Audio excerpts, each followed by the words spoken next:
saw us, like, immediately. Well, fine. I didn't want to find another way in after all.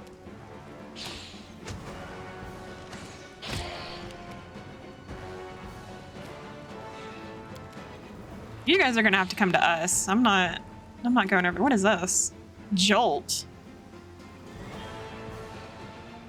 Ew. Fire probably works better.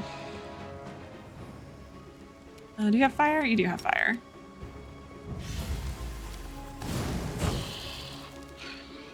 Yeah, fire worked really well. All right, Sela. Go.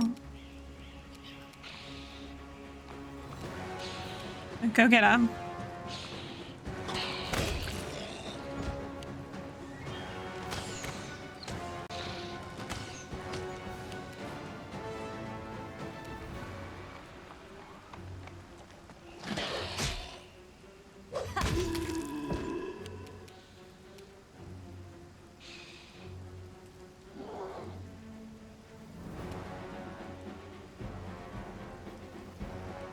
He has no movement. Bless. How did you cast Cure? You don't actually have Cure. At least it's not on the bar.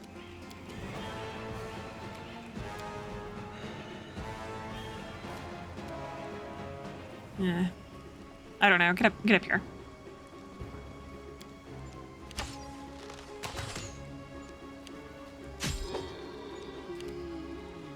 Oops. Oh my goodness. Surrender or else.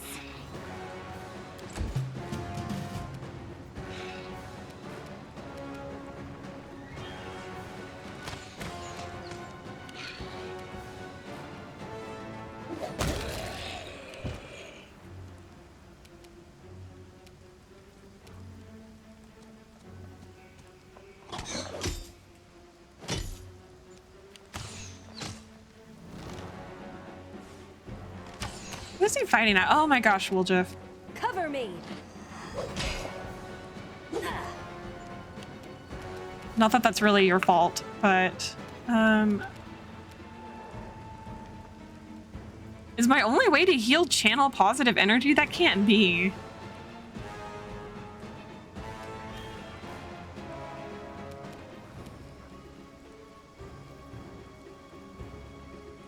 What kind of cleric are you?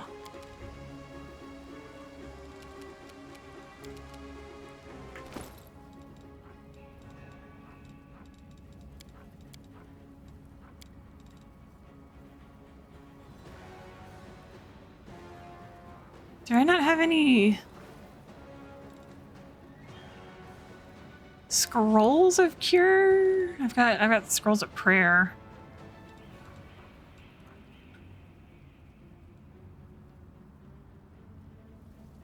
It is really hard to see the colors on here. Like, I know red is what I can't use, but it kind of blends in.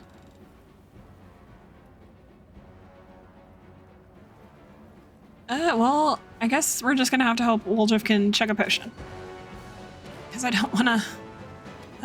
how far away from Kidis can I get?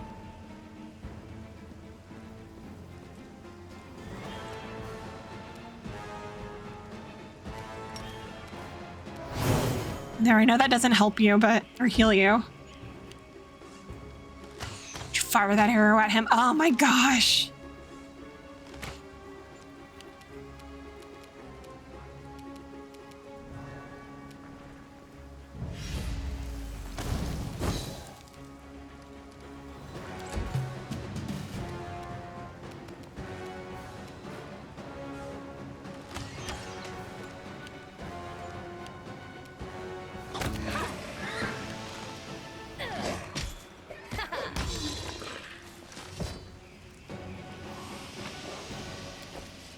Okay.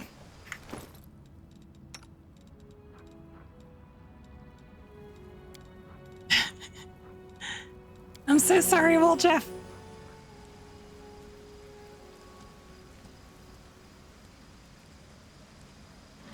at least you're not severely injured.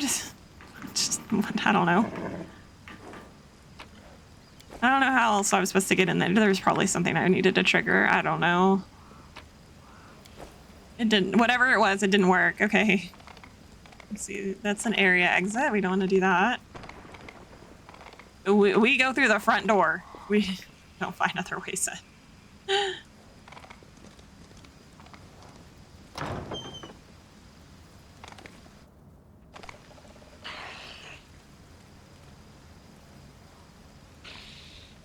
Who are you? What do you want? All you have to do is die in the name of Baphomet. Have faith. You can do it. Don't you dare. Get away from them.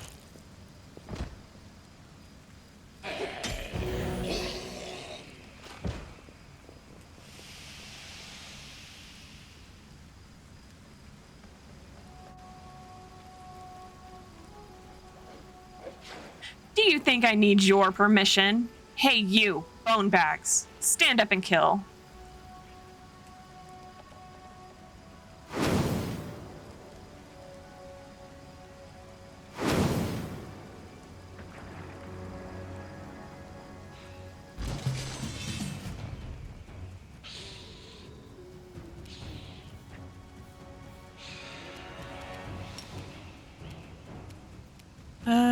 We can't get to that one. We can get to that one, though.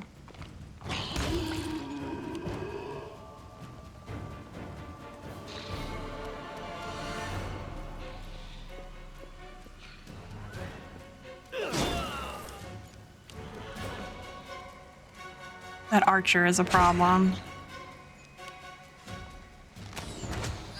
Yeah, it's a big problem. Oh my gosh. Ember! Oh no.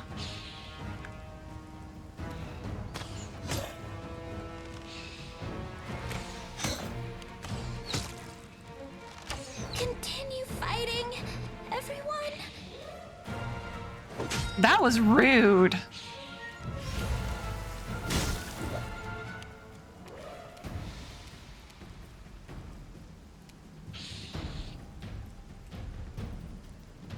Wait, I can trample? Do that. Get him. Aha! He trampled. Oh my gosh, Social.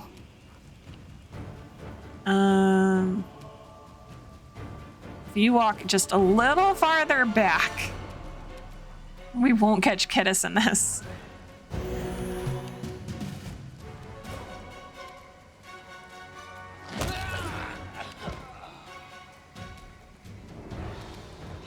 Distract them from me. I can't turn the camera. You can't see what's going on.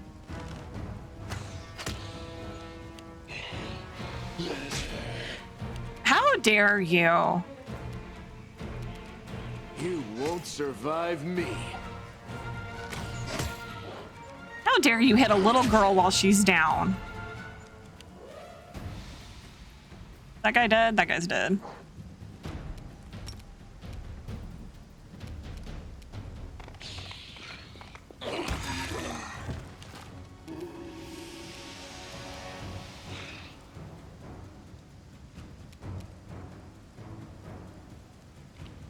I'm so sorry, Kidis. Wait, +3? Did that heal you? That didn't hurt you?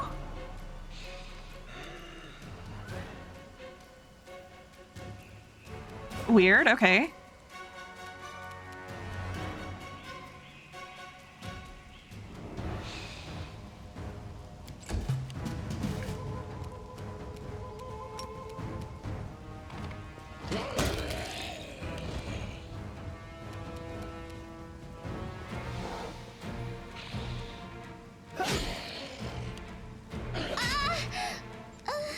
Gosh darn it, Ember.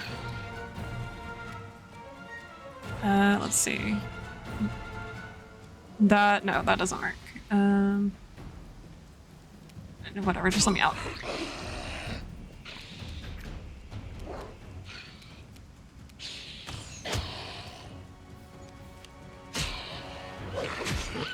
What? attacking? She's already on the floor.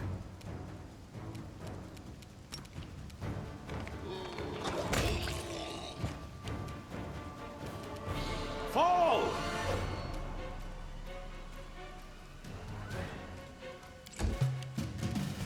The light take you! How dare you? Don't stand back up. I surrender. Stop. I give up. Don't hit me. The young man in black robes throws his hand up in a dramatic gesture. You damned rat. How dare you? Suddenly, Sosil becomes a totally different person. The artist's delicate hands clench in a fist, while his voice becomes out as a menacing roar. He leaps at the necromancer and breaks his nose with a single blow. You scumbag. I remember you. You came to our temple begging for healing just a month ago. We fed you. We shared our table with you and took you in. Then I don't even know what I'm going to do to you. Stop it. I surrender. Sosil ignores the necromancer's cries of pain, punching him right in the teeth. The necromancer spits blood but continues, fighting past the wild blows to his increasingly bruised and busted face. You're a priestess, Shellen. I've surrendered, so you have to spare my life. Your goddess demands it. This seems an inappropriate time to ask him. Do you know each other? We do. That's Zanardi, a tailor's apprentice from Canabras. We healed him after he was mauled by a dog. Then he became a frequent visitor to our temple. He listened attentively to our sermons, studied the goddess's teaching, and praised our art. Sosil grits his teeth. Were you lying to our faces the whole time when we took you in? When you sat at our table? When we broke bread with you? Were you planning to stab us in the back even then? The whole time. Now you understand part of it. Let's dig into the rest. The cultist curves his bloody lips into an evil sneer. I was hoping to lure you to our side. It wouldn't have been hard. We are everywhere, even inside you. I think you know it too. You are not like all those pious devotees. You pretended to be, and maybe you fooled yourself. But we both see who you really are. You have that same demonic rage inside you. It's a pity I never had time to kindle it into a devouring flame. But sometimes you have to resort to a backup plan. Having you die at the hands of your dead friends was such a good idea. It's a pity it didn't work. Shut up. Sosil swings his fist but stops it in midair. His clenched fist trembles as he stares at the cultist with an expression of pure hatred. You want to kill me right now, don't you? But you can't. You're a good boy, Sosil, so loyal to your goddess. You'll have to let me go or commit a sin, so I win either way. Witness the genius of our Lord Baphomet. Oh, is he telling the truth? Your religion doesn't allow you to kill him? Yes. The Eternal Rose is known for her grace. She teaches us to show mercy to anyone who asks for it. It's one thing to slay an enemy in battle, but a captive? You must try to save their soul. To show them the beauty of the world, persuade them to abandon the path of evil. It's difficult, but the world is better for it. I'm just repeating your own sermons back to you. Come on, Sosil, try to make me repent my sins. Perhaps your kind words will make me abandon Baphomet's teachings, run to Shaylin for a redemption, and start knitting some masterpieces of my own. The cultist smirks impudently. Do you really believe that even this scum deserves a chance of redemption? I don't know. May Shaylin forgive me, but I have never had to struggle with this burden before. He looks at the cultist with visible disgust. I had no time to try healing the souls of villains. I was always preoccupied with healing the bodies of those hurt by them. The cleric looks up to the sky. Forgive me, Eternal Rose. You teach us to be merciful to our enemies and love them, but I am too weak, I'm afraid. Grant me absolution from this sin, for this kind of love is beyond me. You know, just hit him some more, but be careful not to kill him. Shellen says nothing against kicking a few teeth in.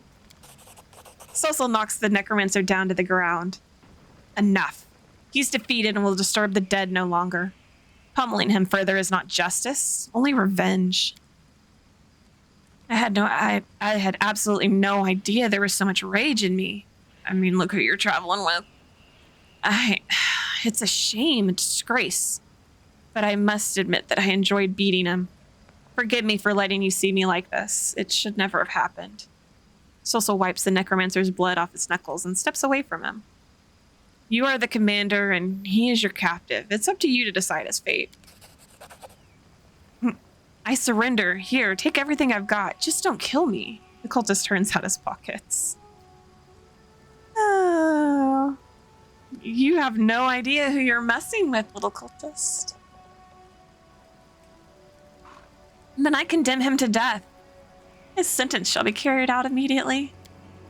No, please. Listen. You silence the necromancer forever with a single well-aimed blow. Sosul bows his head. May the goddess forgive him, for I will not. He looks at you. Thank you for taking this sin upon yourself. Look, my goddess doesn't care who I kill.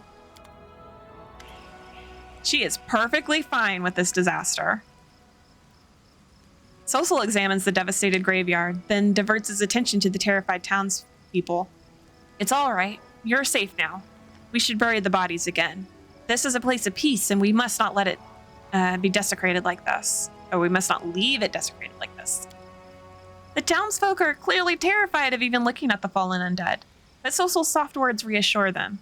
As they work together, the graveyard soon regains its tranquil appearance. After a prayer, Sosul bows his head before the graves of his friends for the last time.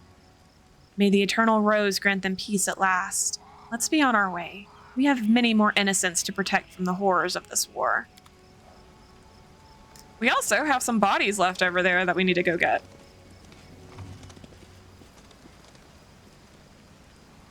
Did you really think I was not going to go loot them in here?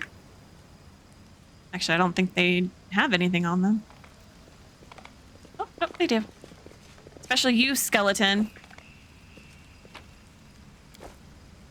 Do an ember like that. That was so mean. We go up the stairs? Oh, we can. Or anything up here? Oh, is this how I get over there? Why? Oh, okay. It was just doing its thing.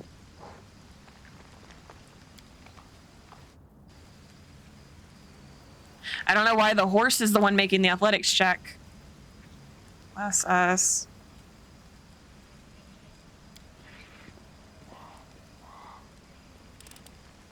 This is my kind of work. It is your kind of work. Can I go over this way?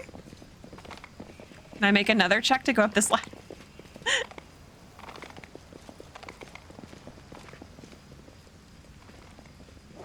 So I need to get out of here. Yay, we made it back up. Okay, everybody. Now we can leave.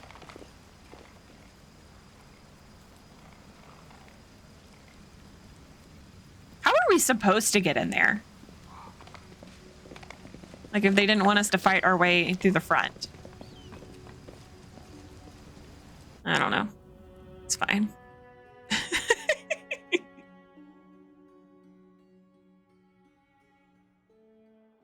All right, that was great.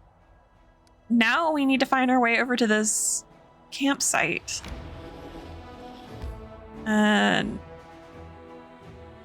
I guess, yeah, let's go ahead and enter there. That way we'll switch out Sosul.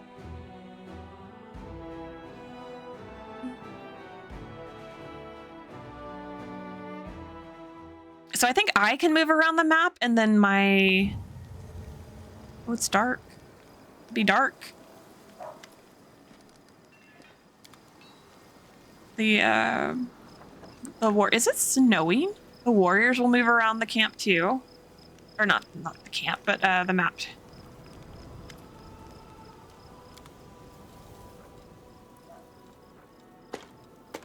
All this extra stuff. Although, wait, where is that lady's? It was this one, right? We gotta keep that. We gotta go put that in the chest. We will remember her. Notable? Nothing? No ingredients? Are you telling me all those things are... This isn't... Weird. Okay. Why isn't that in my... Why am I searching? What is going on?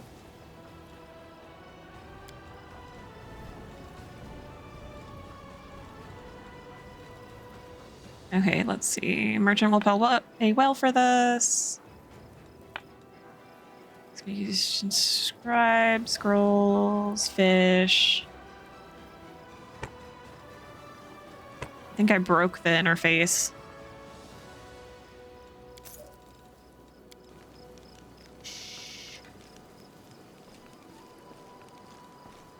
We'll go put this necklace up and then... Oh, I have to wait for... Meatloaf! Meatloaf, where are you? Look at him. Look at him just prancing.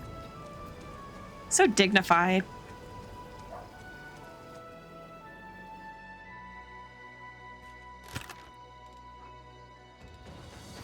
Here we go.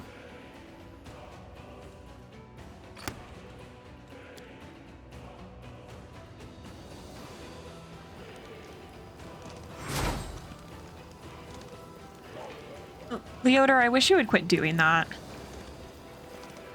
That freaks me out every single time.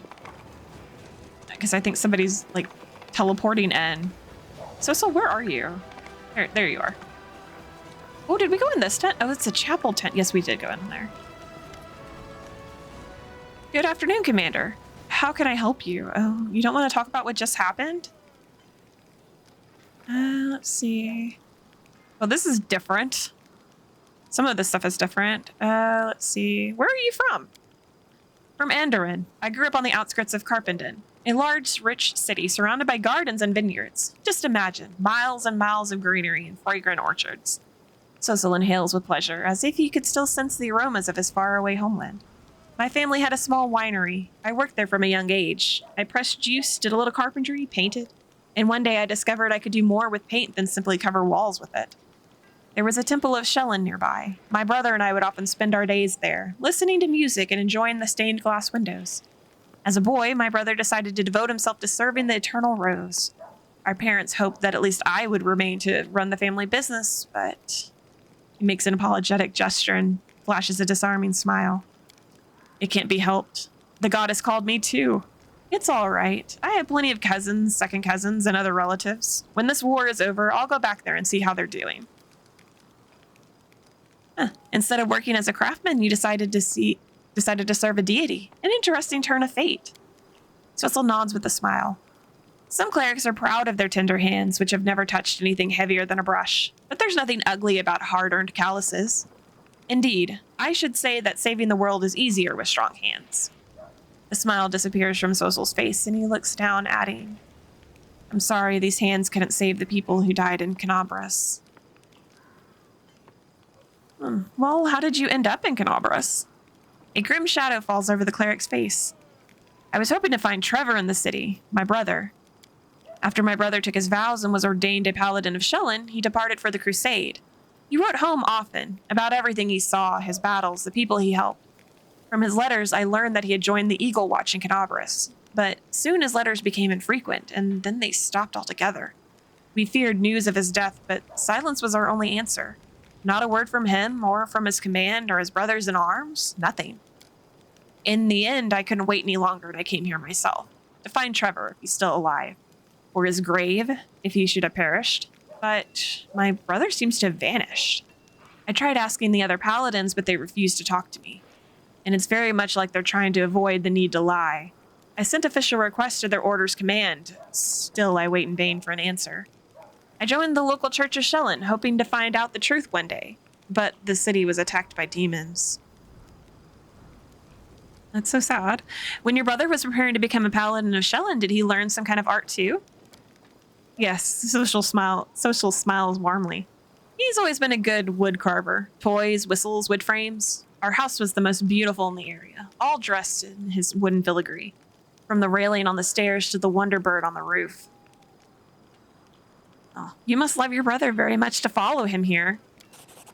You have no idea how much. I would follow him to the end of the world, into the abyss itself if need be.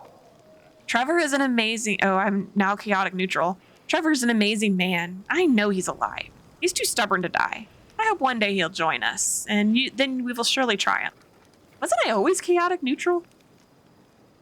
Or was I chaotic evil? I really don't remember, but now I am neutral. Okay, well, so you're an artist? The cleric smiles shyly. That's too grand a word for it. But yes, I love to paint, and I know how to. Of course, a crusade isn't the best place for art. What I managed to draw here is at best sketches. I hope when this war is over, I'll be able to turn them into real paintings. Fascinating. May I see your sketches? There's nothing special in them, but if you're really interested. Cecil hands you a folder filled with pencil sketches. You recognize familiar fighters in some of the portraits. The cleric drew them without flattery, just as they are. But beneath the features that seem boring and even ugly in life, Cecil's hand has found inner beauty, power, and dignity. The tired faces of soldiers, covered with wrinkles and scars, resemble an army of angels. There are landscapes in the folder as well. At first you don't understand why these blooming hills, shady groves, and shimmering springs seem so familiar. But you have passed by these places as you traveled around the world wound, though you saw them darkened and maimed by demonic influence. Cecil's pencil has restored them to their former beauty, which the demons stole from them, and which the Crusaders are fighting to return. Hey, you did a good job, Cecil. So how did you end up in the court of Queen Galfrey? The cleric looks down. When the city was attacked by demons, there was a hospital in our church. Every one of us was prepared to fight to the last, to cover the evacuation. But our Mother Superior wouldn't let me join the fight. She sent me for help, and everyone who stayed was killed. Why did she choose me? Maybe it was because I was new, the youngest and least experienced of the clerics. I wouldn't be much help in battle. Or maybe she was giving me a chance to survive while the rest of them bravely died? Shellen be my witness. I did not ask for this. I would be honored to lay my own head next to theirs. I ran to the closest Mendevian garrison. I don't know by what miracle I got there. There were demons all around, and everything was on fire. I remember my horse was killed right under me while I fought off some shrieking monsters. But when I came to, I awoke among friends. My first thought was that it must be a dream.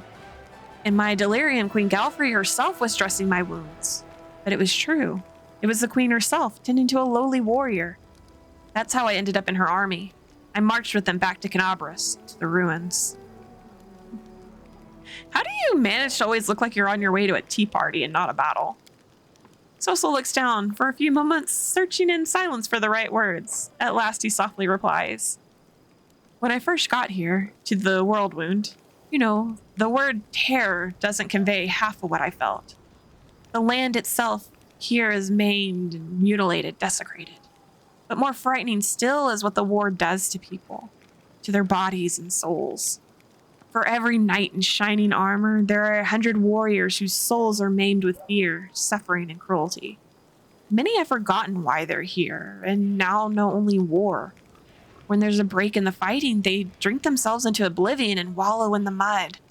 They're rotting alive and don't even seek help. They gave up on themselves a long time ago. Cecil looks you in the face and you see pain in his eyes. Don't misunderstand me. I don't condemn them. Quite the opposite. I want to help. And to do so, I must look after myself first. Not only to treat and support them, but to remind them that there's something else besides war. There's a normal world out there. A place where blood doesn't stain the ground and people don't sleep in trenches, and a place where, as you said, they even occasionally have tea parties. The cleric smiles, but his eyes seem sad. You do so much to help others. I want you to know, whenever you yourself need support, you can count on me. Oh, thanks for caring. I'm glad I now have a friend like you. I used to have no one to rely on besides my goddess. A shadow crosses Cecil's face momentarily, but it's immediately replaced with an inspiring smile. Anyway, it doesn't matter. I promise I won't neglect myself. To serve others, I must have strength. We already know why a servant of the goddess is doing in a war drone. Whatever. I'm doing what the goddess destined me for, to keep our fighters safe. I am confident in our victory. The gods of good are on our side, so we cannot fail. But victory is not enough. I do whatever I can to help those who are holding off the forces of the abyss, so they may live long enough to see victory, without losing themselves along the way. Every one of our soldiers deserves a home where people love them and are waiting for their return. When our soldiers are finally able to go home, on that day, I may earn the right to lay down my weapons forever. Oh, Sosul. Your art is so touching. Perhaps I could pose for a portrait sometime? Just you and me? Sosul looks away, embarrassed. I enjoy your attention, and I would be pleased if you would pose for me, but I hope you will understand that this is art and nothing more. I am sorry, but my romantic interests lie elsewhere. Oh, that's okay. You can love who you love. I'm also undead, so you know. Well, thank you for telling me about yourself. Sosul nods to you with a smile. Oh, tell me more about your brother. Trevor. He's always been my hero, ever since we were children. I was a coward, always telling petty lies, always running away from danger. Trevor always ran toward it.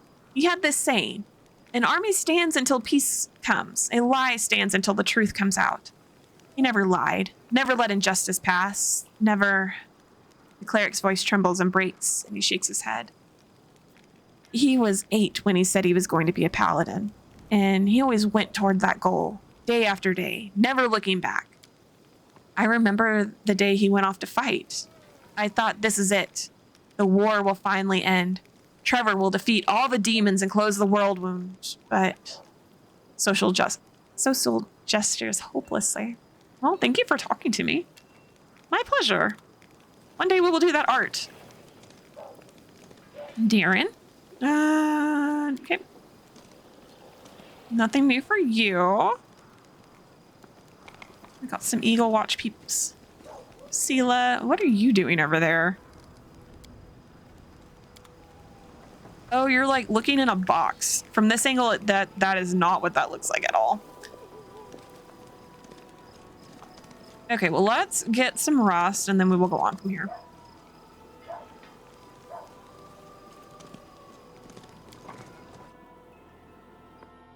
So I'm absolutely the queen of wasting time. I can sleep in this bed, right? Yeah, there we go. This. Do we want chicken thighs again? How do I change this?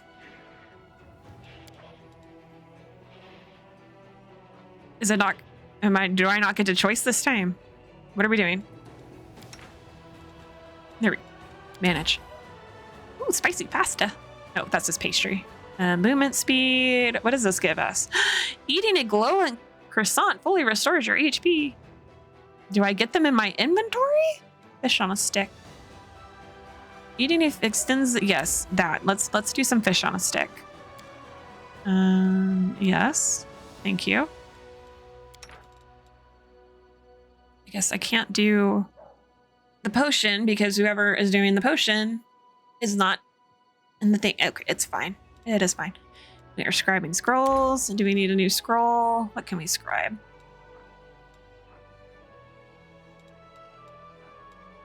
Create pit.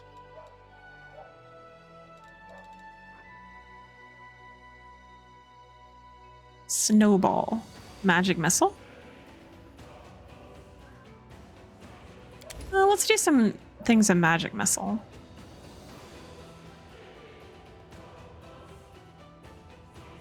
Do our acid arrow.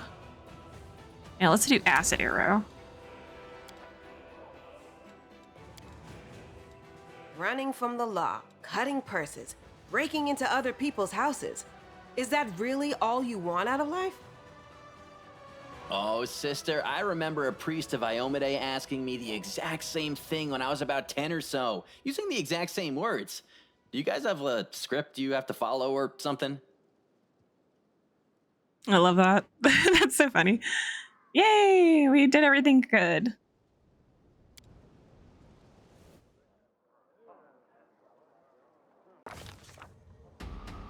What is this? Day 26, month Arodus, 8, year 4715. The commander becomes host to anomalous force, and her dreams are filled with strange visions. She feels the space around her distort, and her sensory organs are flooded by false images, bred by distortions of light and air. Reality itself tries to expel the commander into some dark tunnel. At the other end, a grim figure awaits. Her body resists this crude attempt to wrench it from reality, but the unknown force finds a tangle in the commander's soul, one made of demonic rage and destructive desire. The stranger grabs at it and pulls like a hunter reeling in a harpoon.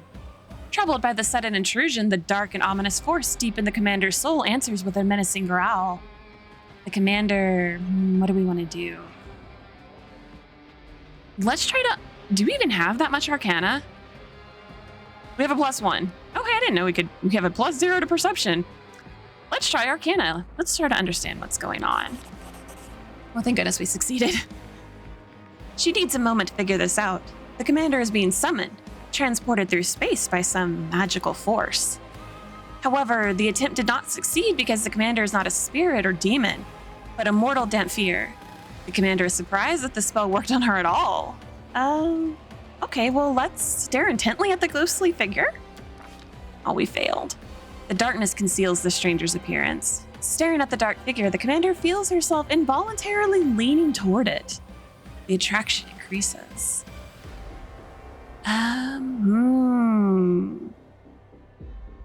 Do we want to unleash the dark and unbridled part of our soul? Or do we want to use every effort to suppress the tangle of rage?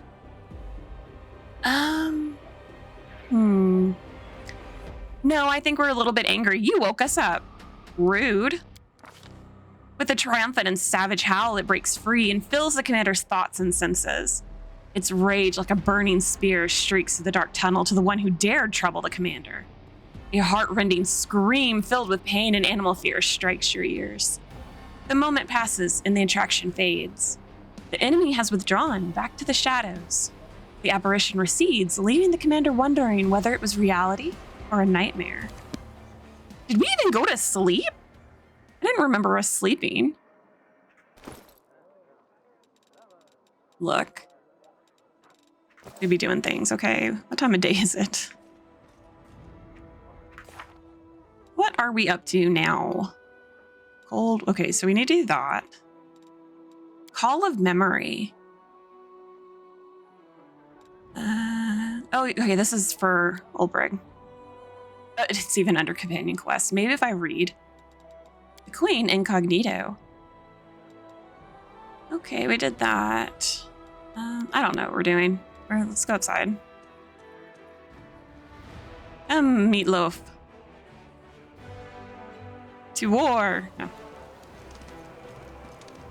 So there's our prestidigitator.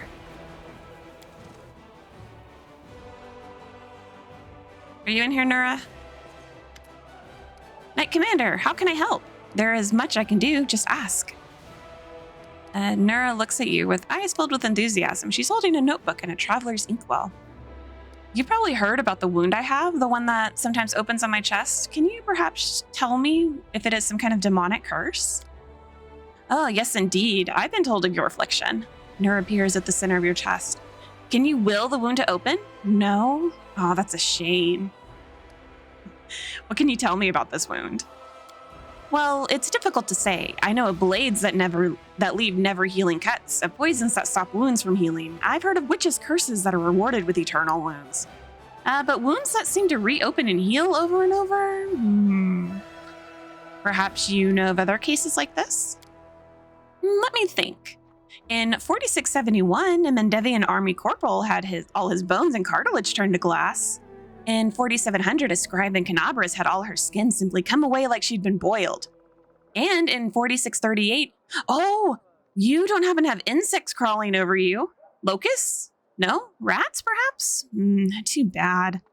Nora looks at you with genuine regret. Well, do you think this is dangerous? It's most likely dangerous, but you are under the protection of Iomade, Commander. She granted you mythic power, as they say. Surely the Inheritor would not leave you to face this alone. Have you perhaps noticed that the wound opens at moments when you waver in your faith? Perhaps it's triggered by doubt. Frowning, Nura looks at you with sincere concern. Well, thank you for your answers. I'm sorry I couldn't tell you anything useful. I will be sure to study this matter and consult a few of my encyclopedias. The fact that you're carrying around encyclopedias. Why are we dragging encyclopedias with us? Tell me about yourself. Oh my, I could tell you so many amazing things, and you chose the most boring one of all? But all right, about myself then. Where are you from? Isger, a small piece of land that proudly calls itself a country. Though it hasn't been independent for a single day in all the centuries it's existed. They have a lot of national pride, but it's all of it borrowed. Always looking to the great day when they can at least be free from the rule of Cheliax? We'll go with that. Infernal Cheliax remains one of the most powerful military nations in the Inner Sea region. Its control of the Arc of Aerodin, the passage between the Inner Sea and the Arcadian Ocean, also gives it a vital role in much of the region's trade. Nevertheless, as important as the nation may be today, it pales in comparison to its former imperial glories. Today, Cheliax suffers from extreme diabolism and tyranny, which prevent it from truly achieving its full potential. Internal observers, including the new nobility of Cheliax, firmly believe that Asmodeus and Hel served Cheliax and assist in maintaining the power necessary for Cheliax to assume its rightful role among the leading nations of the Inner Sea. I doubt all of that. I doubt Hel is helping it. The Iscari love talking politics. If two of them start bargaining over beats at the market, you can be sure that they'll end up arguing about whether an independent Iskar will be a monarchy or a republic. I've always found it funny to listen to, and a little disgusting. You see, there are a lot of us halflings in the country, but very few are citizens. Most are slaves. I was lucky. I've always been clever ever since I was little, so they sent me to school instead of making me do grunt work. They taught me to count and write, and I was sold as a secretary to Lord Axelar Tresbot. He's the one I left Iscar with. Never to return, I hope. How did you come to serve Queen Galfrey?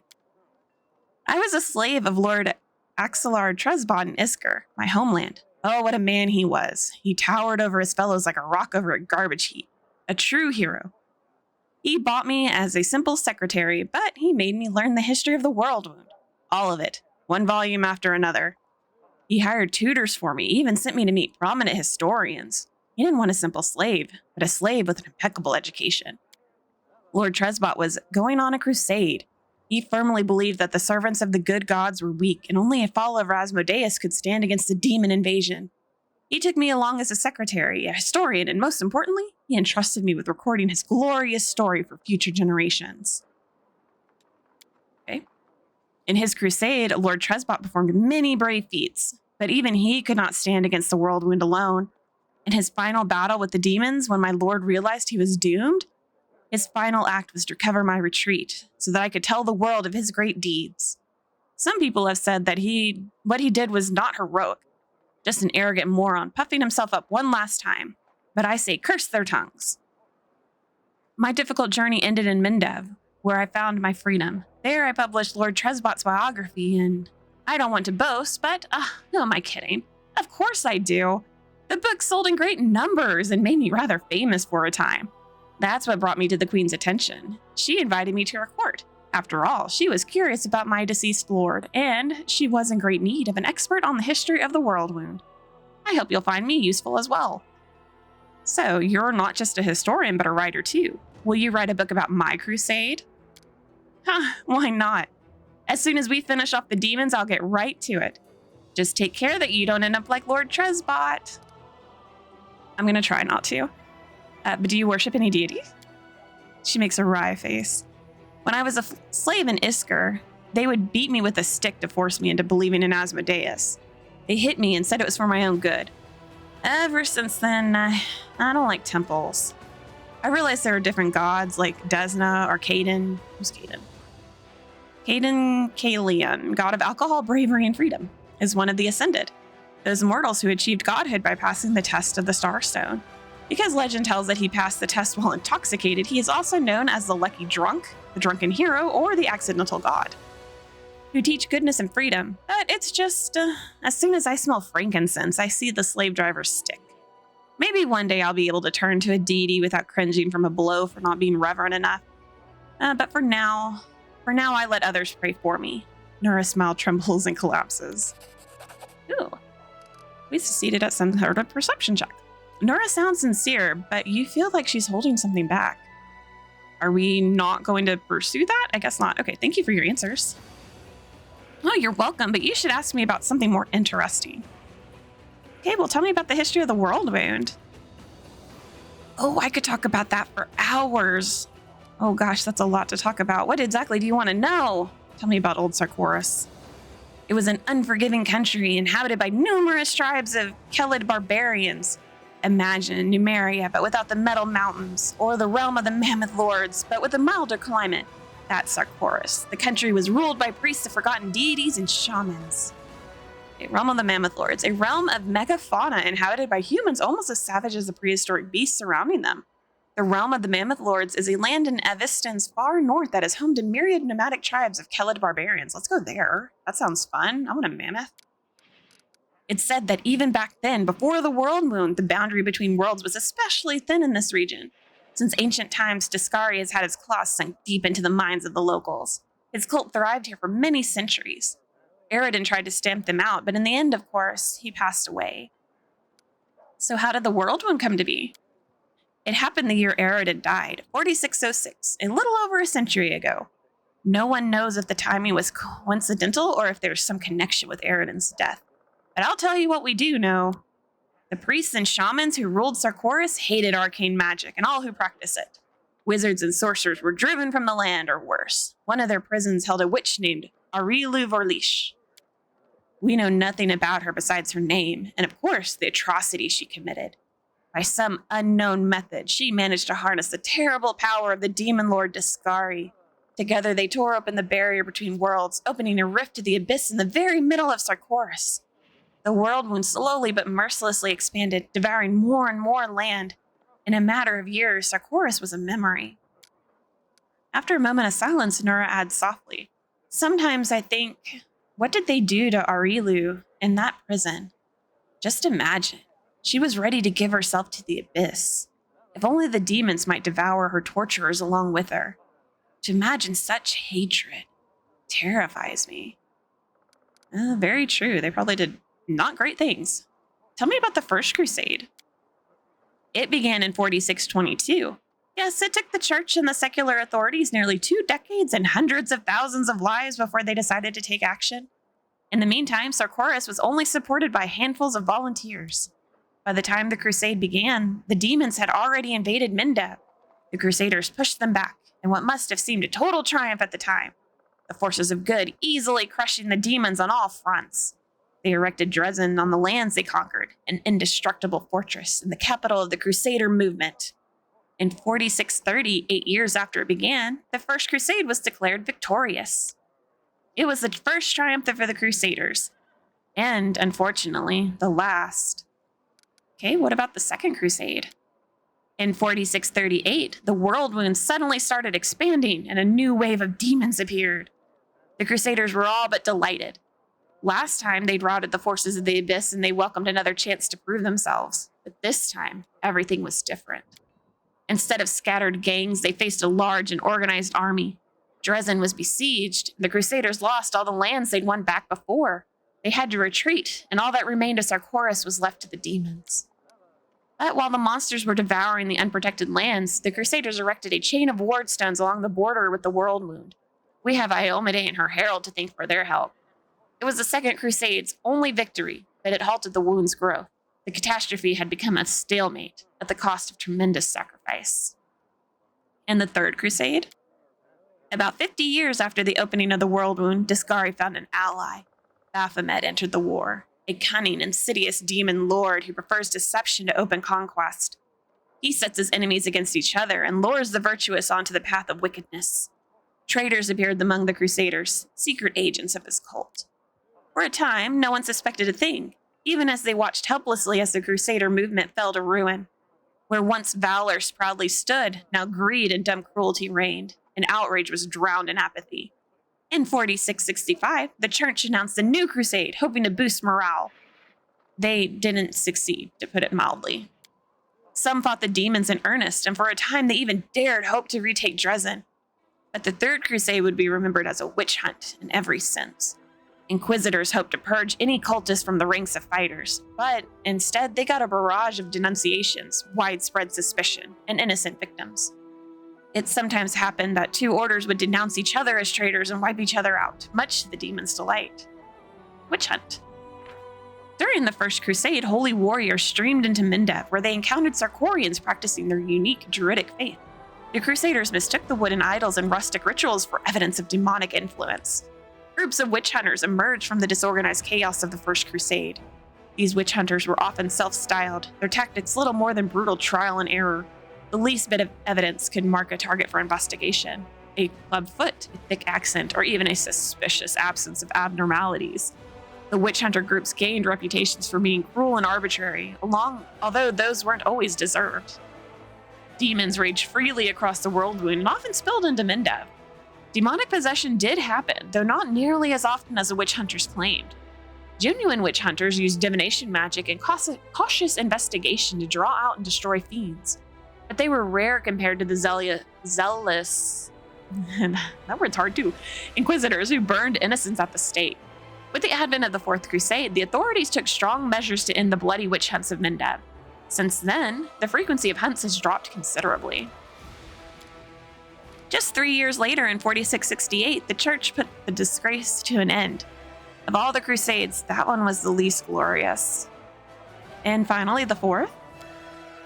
Of course, the demons had no intention of sitting quietly caged behind the ward stones. They kept attacking Canabrus, trying to reach the stone and destroy it, or just scratch its surface.